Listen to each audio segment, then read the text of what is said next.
nakatingin sa kawalan, nag-iisip kung nasaan.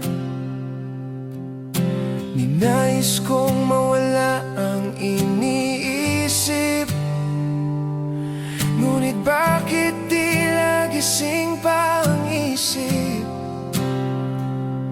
Nais nang matulog, ngunit di pa rin mahimbing.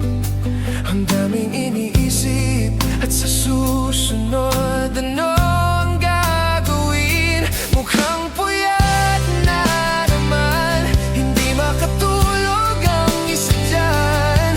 Ginugulo ang aking isip at aking kapaligiran. Puyat na naman, puyat na naman, hindi makatulog ng mahimbing dahil iniisip ang isang tulad niyang bituin. Bakit ba ganito ang nadarama?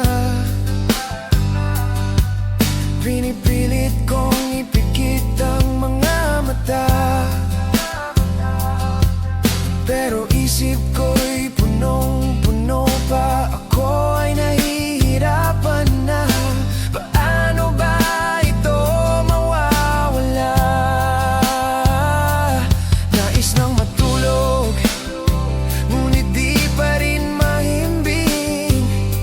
Ang daming iniisip, at sa susunod ano ang gagawin? Mukhang puyat na naman, hindi makatulog ang isa dyan.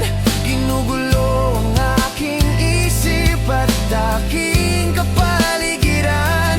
Puyat na naman, puyat na naman, hindi makatulog ng mahimbing dahil iniisip ang isang tulad niyang bituin.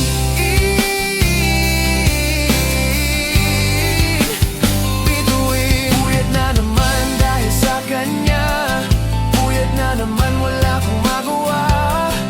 Puyat na naman, puso ko'y nag-iisa.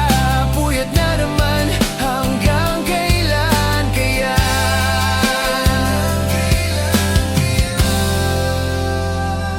Mukhang puyat na naman, hindi makatulog ang isa dyan. Ginugulo ang aking isip at